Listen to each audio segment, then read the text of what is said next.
Hello friends, स्वागत है आपका हमारे चैनल में। मैं डॉक्टर प्रीति गुप्ता आज एक बार फिर आपके सामने एक नए वीडियो को लेकर मौजूद हूँ। और असहगामी सामाजिक प्रक्रियाएं यानी कि डिसोसिएटिव सोशल प्रोसेस के अंतर्गत आज हमारा टॉपिक है कंपटीशन यानी कि प्रतियोगिता या फिर प्रतिस्पर्धा भी हम उसको कह सकते हैं। और फ्रेंड्स, इस वीडियो में हम बात करेंगे प्रतियोगिता की मीनिंग की यानी उसके अर्थ की, उसकी डेफिनेशंस की, साथ ही साथ हम उसकी विशेषताओं पर भी चर्चा करेंगे। और आज के समय में टाइप्स ऑफ कंपटीशन क्या क्या होते हैं, यानी प्रतियोगिता कितने प्रकार की होती है, वो किस स्वरूप में, किस फॉर्म में पाई जाती है, और साथ ही साथ प्रतियोगिता के परिणामों पर भी हम विस्तार से चर्चा करेंगे। तो फ्रेंड्स, सबसे पहले हम बात करते हैं प्रतियोगिता के अर्थ की। तो जब हम प्रतियोगिता के अर्थ की बात करते हैं और वर्तमान समय की बात करते हैं, तो जो आज का समाज है, जो मॉडर्न सोसाइटी है, तो इसमें हम देखेंगे जो ह्यूमन लाइफ है वो फुल ऑफ कंपटीशन है। क्योंकि लाइफ के किसी भी फील्ड में आप देख लीजिए, हर जगह किसी न किसी रूप में आपको कैसे न कैसा कंपटीशन देखने को मिल ही जाएगा। और फ्रेंड्स, ये कंपटीशन कब होता है? जब बहुत सारे हों और उनके टारगेट यानी वो जिस चीज़ को पाना चाहते हों वो सीमित है। यानी जब बहुत सारे लोग किसी सीमित लक्ष्य को प्राप्त करने की कोशिश करते हैं, तो वहाँ जो एटमॉस्फेयर डेवलप होता है, तो उसको, या जो कहिए स्थिति डेवलप होती है, सिचुएशन होती है, उसको हम कंपटीशन कहते हैं।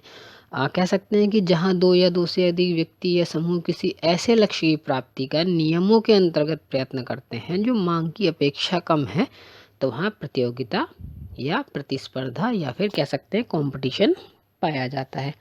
और भी अगर हम इजी वर्ड्स में इसको डिस्क्राइब करने की कोशिश करें, तो फ्रेंड्स हम कह सकते हैं कि जहां मांग पूर्ति से अधिक होती है, वहां सीमित वस्तु को प्राप्त करने वाले लोगों जो हैं एक दूसरे से होड़ करते हैं कि हम ही उस चीज़ को प्राप्त कर लें, उसको पाने की इच्छा करते हैं और प्रयत्न करते हैं। और जहां ऐसा दो या दो से अधिक लोग या कोई ग्रुप ऐसा करता है और कुछ उनके अपने एक नियम होते हैं, उसके अंतर्गत जब वो ये काम करते हैं, तो वहाँ जो, जैसा कि मैंने कहा, वहाँ जो सिचुएशन डेवलप होती है उसे हम कंपटीशन कहते हैं।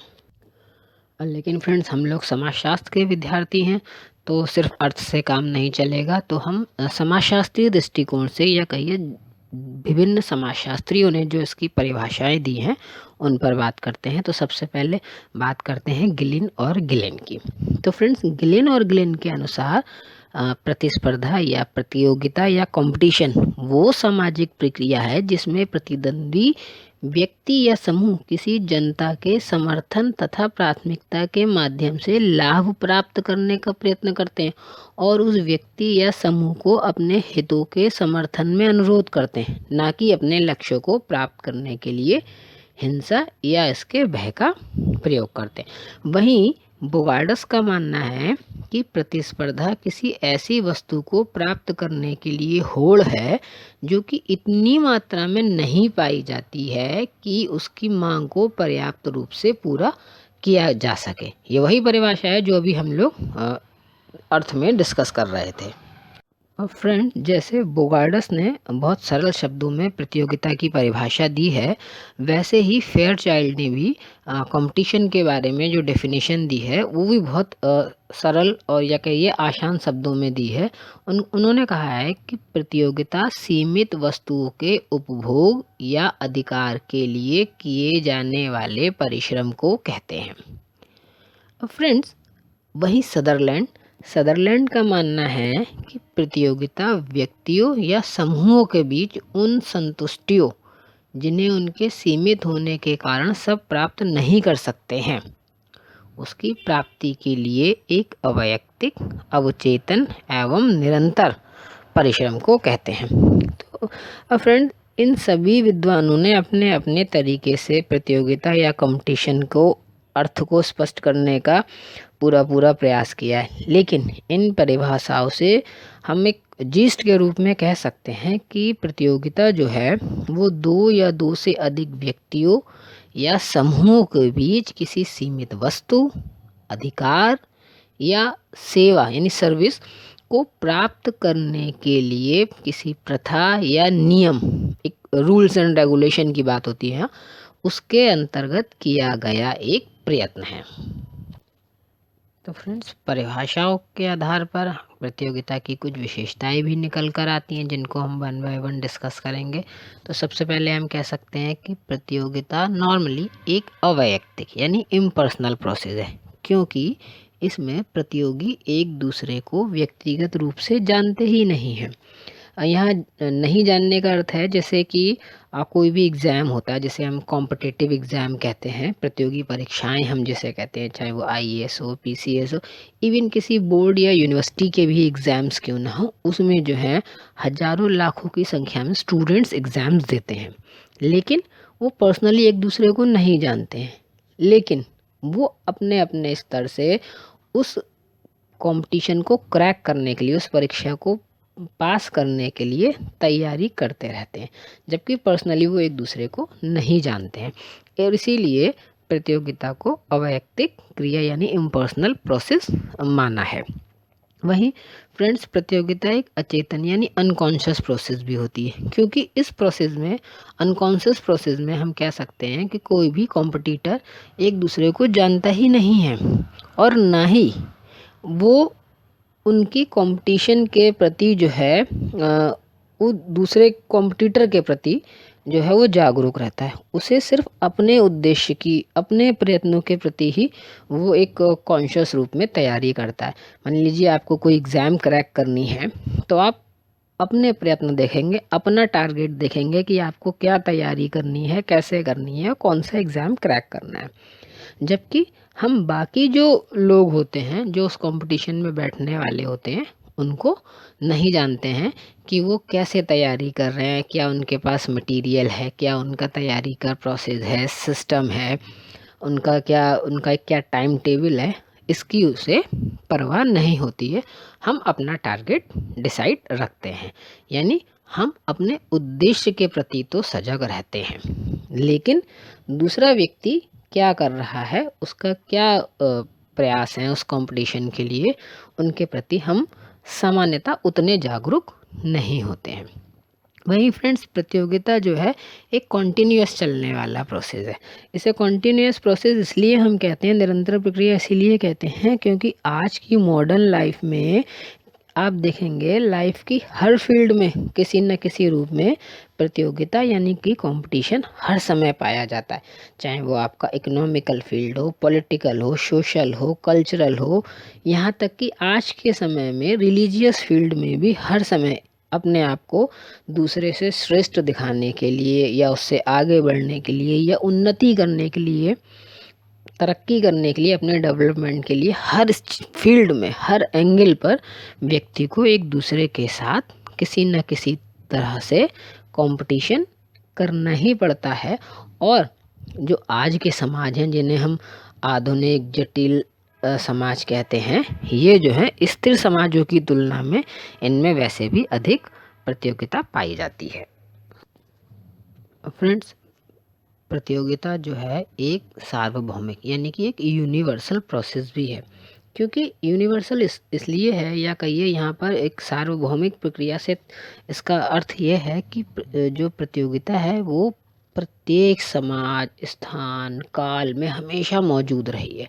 यहाँ तक कि आप दो देशों की बात करें, दो समाजों की बात करें, दो लोगों की बात करें, सभी जगह प्रतियोगिता पाई जाती है, क्योंकि दुनिया में कोई भी देश या कहिए कोई भी समाज जो है वो प्रतियोगिता विहीन नहीं है। और ऐसी स्थिति सामान्यतः किसी समाज में देखने को भी नहीं मिलती कि उनमें आपस में भी किसी भी तरीके का कोई कंपटीशन ना हो। वहीं फ्रेंड्स, प्रतियोगिता में किसी तीसरे पक्ष का होना भी आवश्यक होता है, ये इसकी एक महत्वपूर्ण विशेषता है, क्योंकि तीसरा पक्ष वो होता है जिसके समर्थन को प्राप्त करने के लिए दो पक्ष हमेशा प्रयत्न करते रहते हैं। यानी कि अगर हम कोई एक दौड़ का कंपटीशन भी होता है, तो वहाँ हमें जो है वो प्राइज़ यानी तीसरा पक्ष यानी वो मेडल या वो प्राइज़, वो तमगा जीतना होता है, तो उसे भी हम प्रतियोगिता की श्रेणी में या उसकी विशेषताओं में रखते हैं। वहीं फ्रेंड्स प्रतियोगिता जो है दो या दो से अधिक व्यक्तियों या समूहों के बीच किसी सीमित वस्तु, अधिकार या सेवा जिसकी पूर्ति मांग की तुलना में कम है, यानी लोग डिमांड करने वाले लोग ज़्यादा हैं और वस्तु की या उस चीज़ की उपलब्धता वो कम है, तो उनकी प्राप्ति का जो प्रयत्न है वो भी प्रतियोगिता की विशेषताओं में आता है। वहीं फ्रेंड्स प्रतियोगिता या कंपटीशन की एक अत्यंत बेहद महत्वपूर्ण विशेषता है उसका अहिंसात्मक तरीके से लक्ष्य प्राप्ति करना। यानी जब हम कंपटीशन की बात करते हैं तो वहाँ हिंसा की कोई जगह नहीं होती है। उसके कुछ नियम कायदे होते हैं, कुछ रूल्स एंड रेगुलेशंस होते हैं जिनके अंतर्गत हम उस टारगेट को अचीव करने की कोशिश करते हैं। क्योंकि जहाँ हिंसा होती है तो वहाँ प्रतियोगिता नहीं, वहाँ संघर्ष, लड़ाई, युद्ध की स्थिति होती है और प्रतियोगिता में इस तरह की स्थितियाँ नहीं पाई जाती हैं। और जब हम प्रतियोगिता के प्रकारों की बात करते हैं यानी टाइप्स ऑफ कंपटीशन की बात करते हैं तो फ्रेंड्स प्रतियोगिता या प्रतिस्पर्धा या कंपटीशन के दो प्रमुख प्रकार कहे जाते हैं।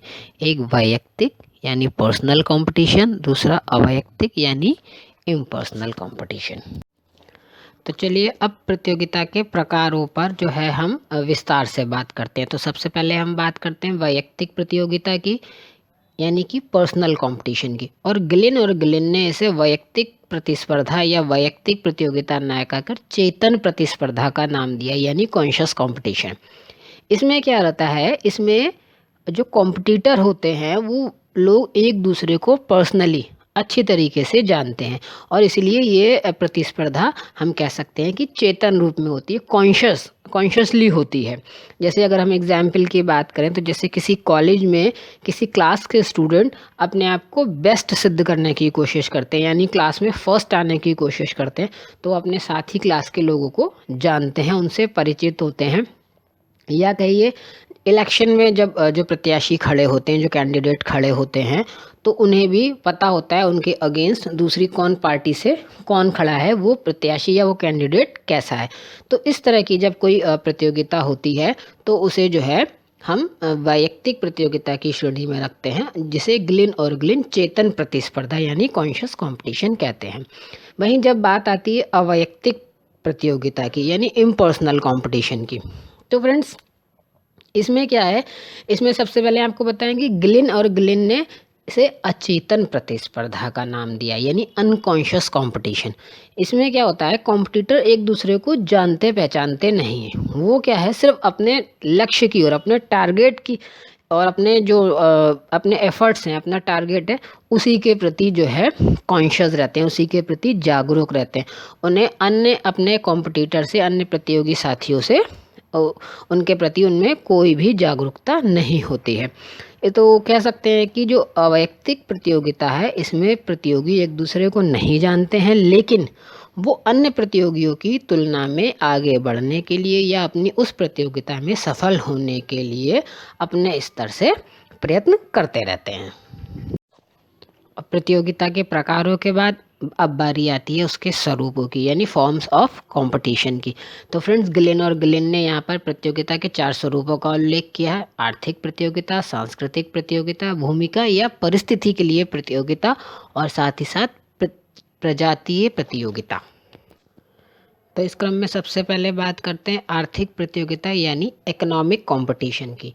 तो फ्रेंड्स आर्थिक क्षेत्र में यानी इकोनॉमिकल फील्ड में जितना कंपटीशन है शायद ही संसार के किसी अन्य क्षेत्र में इतना कंपटीशन पाया जाता हो, क्योंकि व्यापारियों और उद्योगपतियों के बीच सबसे ज़्यादा इस तरीके का कंपटीशन पाया जाता है, इस तरह की प्रतियोगिता पाई जाती है और वो अधिक से अधिक लाभ कमाने के लिए एक दूसरे से जो है प्रतिस्पर्धा करते हैं या कहिए प्रतियोगिता करते हैं। वहीं दूसरा प्रकार आता है इसका सांस्कृतिक प्रतियोगिता यानी कल्चरल कंपटीशन का। तो फ्रेंड जब एक संस्कृति के लोग दूसरी संस्कृति के संपर्क में आते हैं तो सांस्कृतिक प्रतियोगिता अपने आप ही शुरू हो जाती है। और इसका कारण क्या है, इसका कारण है कि प्रत्येक व्यक्ति अपनी ही संस्कृति को श्रेष्ठ समझता है, दूसरों से बेस्ट समझता है और वो अपनी संस्कृति को दूसरों पर थोपने का प्रयास भी करता है। जैसे अगर हम एग्जाम्पल में अगर इसमें लें तो हमारे देश में प्रेजेंट सिनेरियो में क्या हो रहा है कि विभिन्न राज्यों की जो भाषाएं हैं, जो क्षेत्रीय भाषाएं हैं, उनको लेकर भी या उनमें राष्ट्रभाषा के प्रश्न को लेकर, जो हमारी मदर टंग है, जो हमारी हिंदी लैंग्वेज है, उसको लेकर भी लगातार प्रतियोगिता हो रही है। हर कोई अपनी भाषा को श्रेष्ठ बताता है और चाहता है कि वो उसे या दूसरे लोग उसे जो है अपनाएं। तो फ्रेंड्स, प्रतियोगिता के तीसरे स्वरूप में हम बात करते हैं भूमिका या परिस्थिति के लिए प्रतियोगिता। तो समाज में जो प्रत्येक व्यक्ति है, समाज का प्रत्येक व्यक्ति अपने स्टेटस को जो है ऊंचा रखना चाहता है और इसके लिए वो दूसरों की नज़र में अपने स्टेटस के लिए एक अलग इम्पोर्टेंस भी चाहता है, अपने लिए एक अलग इम्पोर्टेंस भी चाहता है। क्योंकि व्यक्ति हो या कोई समूह हो यानी कोई ग्रुप हो, वो केवल अपनी लाइफ में उस रोल को निभाना चाहता है या कहिए उस स्टेटस को पाना चाहता है जो उनकी खुद की, उनके साथियों की, या कहिए जो अन्य ग्रुप हैं, अन्य समूह हैं, सोसाइटी के जो अन्य लोग हैं, उनकी नज़र में जो एक अच्छा स्टेटस या एक अच्छा रोल माना जाता हो।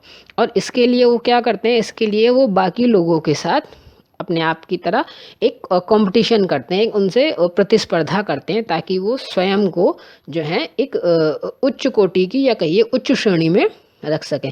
और ऐसे प्रयास को में लोग जो हैं वो प्रभुत्व के लिए संघर्ष यानी स्ट्रगल फॉर डोमिनेशन मानते हैं। वहीं मनोवैज्ञानिक क्या कहते हैं, मनोवैज्ञानिक लोगों के इस प्रयास को यानी स्वयं को बेस्ट सिद्ध करना या अपना एक समाज में एक हाई स्टेटस रखना, उसको जो है अहम की तुष्टि यानी सेटिस्फेक्शन ऑफ ईगो, ईगो का सेटिस्फेक्शन हम मानते हैं। और फ्रेंड्स, इसके बाद बात हम करते हैं प्रजातीय प्रतियोगिता की।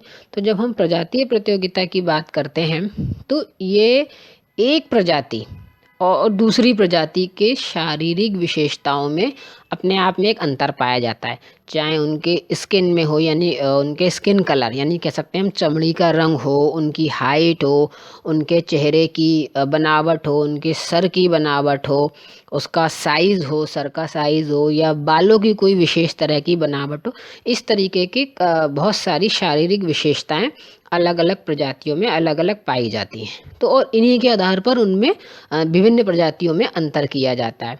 लेकिन साथ ही साथ एक प्रजाति अपने आप को अन्य प्रजातियों से श्रेष्ठ होने का दावा भी करती है, यानी प्रत्येक प्रजाति ये मानती है कि वो दूसरी प्रजाति से बेटर है या बेस्ट है। हालांकि हम कह सकते हैं समाजशास्त्रीय दृष्टिकोण से कि ये टोटली एक भ्रामक धारणा है और जिसे आज तक किसी ने सर्टिफाइड नहीं किया है। यानी ये दावा कि कोई एक प्रजाति किसी अन्य प्रजाति से श्रेष्ठ है, इस बात को आज तक प्रमाणित नहीं किया जा सका है। लेकिन चूंकि सब एक दूसरे से स्वयं को श्रेष्ठ मानते हैं, इसलिए प्रजातीय स्तर पर भी आपस में प्रतियोगिता या कंपटीशन पाया जाता है।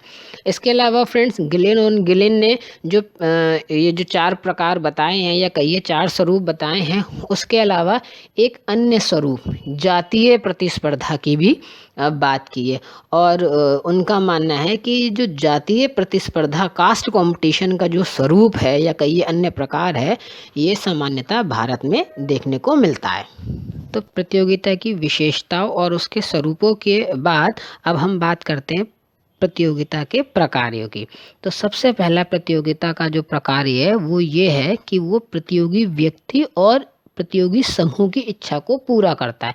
यानी जो प्रतियोगिता में भाग लेता है या जो किसी भी तरीके से किसी भी रूप में किसी भी प्रतियोगिता में शामिल है, तो वो स्वयं को श्रेष्ठ बेस्ट सिद्ध करना चाहता है और प्रतियोगिता उसको बेस्ट सिद्ध करने में या बेस्ट बनने में एक सहायता प्रदान करती है। यानी उसका जो कार्य है बेस्ट बनने का, श्रेष्ठ बनने का, श्रेष्ठ स्वयं को सिद्ध करने का, वो कार्य जो है प्रतियोगिता के माध्यम से ही कर पाता है। वहीं प्रतियोगिता जो है प्रत्येक व्यक्ति को उसके जो उसका सोशल लाइफ, सोशल वर्ल्ड होता है, उसमें एक खास स्थान देने का भी एक काम करता है। क्योंकि जो बेस्ट निकल कर आता है किसी प्रतियोगिता के माध्यम से, उसका समाज में एक अपना एक अलग स्टेटस कहिए या एक अलग स्थान होता है। ऐसे ही हम कह सकते हैं, इस नाते प्रतियोगिता जो है वो एक गतिशील शक्ति है।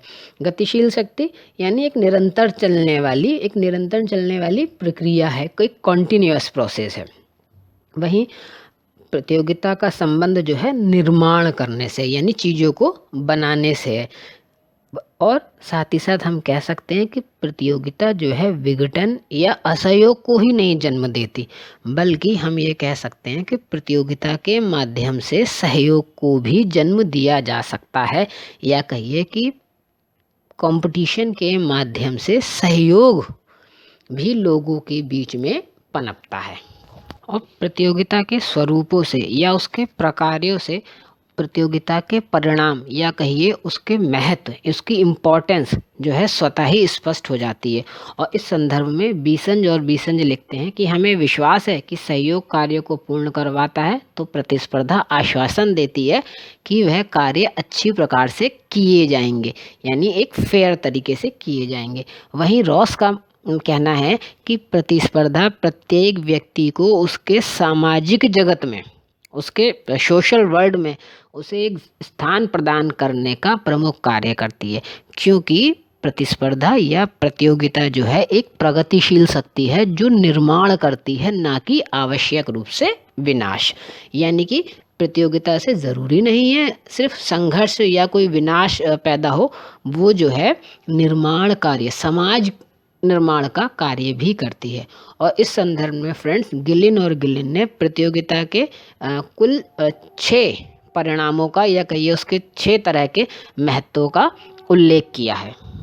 तो अब हम गिलिन और गिलिन के द्वारा बताए गए प्रतियोगिता या प्रतिस्पर्धा के परिणामों की या कहिए उसके महत्व पर विस्तार से चर्चा करते हैं। तो सबसे पहले हम बात करेंगे सहचारी परिणाम की, यानी एसोसिएटिव रिजल्ट्स की। तो जब हम स्वस्थ प्रतियोगिता या स्वस्थ प्रतिस्पर्धा की बात करते हैं तो फ्रेंड्स स्वस्थ प्रतियोगिता का सहचारी या संगठनात्मक परिणाम हमेशा निकलता है, क्योंकि प्रतिस्पर्धा के माध्यम से आगे बढ़ने के लिए और अपने लक्ष्यों को प्राप्त करने का लोग हमेशा से प्रयत्न करते हैं। लेकिन साथ ही साथ अपने जो बिजनेस ग्रुप होते हैं या कई अपने व्यवसाय हैं या उनके किसी अन्य तरह के जो वर्ग हैं, उसके हित में वह संगठन और समितियां भी बनाते हैं। और ये संगठन या समितियां जो हैं अपने सदस्यों के हित की रक्षा की दृष्टि से बहुत इम्पोर्टेंट रोल प्ले करती हैं।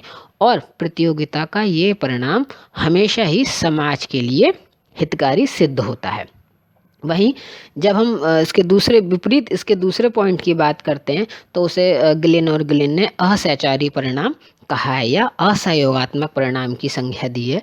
तो प्रतिस्पर्धा या प्रतियोगिता के असहचारी परिणाम उस समय सामने आते हैं जब ये अत्यंत कटु रूप यानी कटु रूप धारण करते हैं, यानी कि जब लोगों के बीच में संघर्ष की स्थिति लगभग उत्पन्न होती है, तब जो है प्रतियोगिता के असहचारी परिणाम सामने आते हैं। और ऐसी स्थिति में विभिन्न प्रतियोगी जो हैं प्रतियोगिता के नियमों की चिंता नहीं करते हैं, वो सिर्फ क्या करते हैं, अपने टारगेट को अचीव करने की कोशिश करते हैं। तो उस अवस्था को गिलिन और गिलिन ने असहचारी अवस्था कहा है।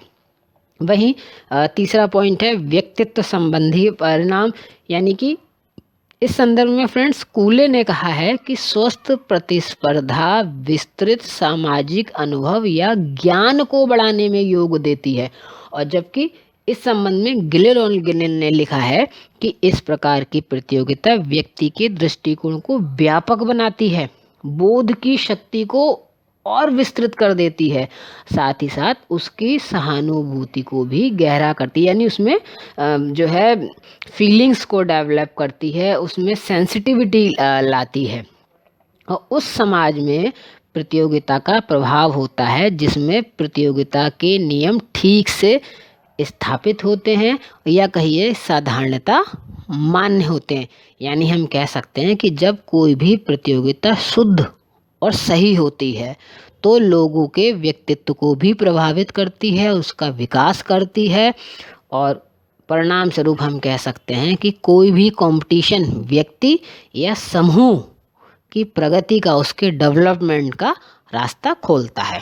तो जब हम प्रतियोगिता के परिणामों में उसके प्रगति संबंधी परिणामों की बात करते हैं तो हम कह सकते हैं कि प्रतियोगिता जो है व्यक्ति को भौतिक व सामाजिक प्रगति में काफ़ी अपना योगदान देती है, क्योंकि प्रतियोगिता जो है वो तेजी से बदले हुए या कहिए बदलते हुए समाज में व्यक्ति को या समूह को पुनः समायोजन यानी रीएडजस्टमेंट करने में जो है एक हेल्प देती है। वो व्यक्ति को अपना बेस्ट देने की कोशिश करने के लिए प्रेरित करती है, और चाहे कोई व्यक्ति ऐसा किसी अपने आर्थिक लाभ के लिए करे या किसी उच्च पद या प्रतिष्ठा के लिए वो ऐसा करे। वहीं जब हम सामूहिक दृढ़ता संबंधी परिणामों की बात करते हैं तो फ्रेंड्स, जहां व्यक्तियों और समूहों को या कहिए जहां व्यक्तियों और समूहों में नियमानुसार एक हेल्दी कंपटीशन चलता है, वहाँ समूह की दृढ़ता यानी उसकी एकता यानी यूनिटी वहाँ पर बनी रहती है। और जब कोई भी कंपटीशन स्वतंत्र और उचित ढंग से होता है, यानी जब कोई प्रतियोगिता जो है स्वतंत्र और नियमानुसार चलती है, तो प्रत्येक व्यक्ति को उसमें अपनी योग्यता अनुसार, अपने नॉलेज के अनुसार अपना कार्य बेस्ट तरीके से करने का चांस ज़रूर मिलता है, और इससे समूह जो है वो एकता के सूत्र में बंधा रहता है। वहीं जब हम सामाजिक विघटन संबंधी परिणाम की बात करते हैं तो हम कह सकते हैं कि प्रतियोगिता जो है हमेशा प्रगति और सामाजिक दृढ़ता में ही योग नहीं देती है, क्योंकि जब नवीन आविष्कारों के कारण, नए नए एक्सपेरिमेंट्स या नए नए इन्वेंशंस के कारण समाज में बहुत तेज़ी से चेंजेस आते हैं, बहुत तेज़ी से उसमें परिवर्तन आते हैं, तो सामाजिक विघटन की स्थिति भी उत्पन्न हो जाती है। और फ्रेंड्स, यहाँ हमें ये नहीं भूलना चाहिए कि सामाजिक विघटन के लिए उत्तरदायी कारक जो है वो क्या है, समाज में होने वाला या कहिए बहुत तेज़ी से होने वाला परिवर्तन। और प्रतियोगिता क्या है, वो उसमें जब हम सामाजिक विघटन की बात करते हैं तो वो उसमें विघटन के लिए एक सहायक कारक के रूप में ही मात्र उभरता है। तो फ्रेंड्स, जब हम प्रतियोगिता के इन कार्यों की, इन परिणामों की चर्चा करते हैं तो इसकी इम्पोर्टेंस जो है अपने आप ही क्लियर हो जाती है, कह सकते हैं स्वतः ही स्पष्ट हो जाती है। और क्योंकि प्रतियोगिता जो है व्यक्ति, समूह और समाज के लिए एक प्रकार्यात्मक है। कह सकते हैं कि समूह और समाज के लिए या व्यक्ति के लिए प्रतियोगिता जो है एक सहचारी या कहिए संगठनात्मक प्रक्रिया हम उसे कह सकते हैं। तो हमें ये नहीं मानना चाहिए कि प्रतियोगिता जो है वो समाज के लिए असहचारी या विघ्नात्मक भी हो सकती है। तो फ्रेंड्स, आज कंपटीशन या प्रतियोगिता पर हमने इस वीडियो में बहुत ही डिटेल में बात की है, और मुझे उम्मीद है कि आपको ये वीडियो भी यूज़फुल लगेगा, आपको पसंद आएगा। और अगर आपको ये पसंद आता है तो प्लीज़ मेरे चैनल को सब्सक्राइब कीजिए, वीडियो को लाइक और शेयर कीजिए। Thank you.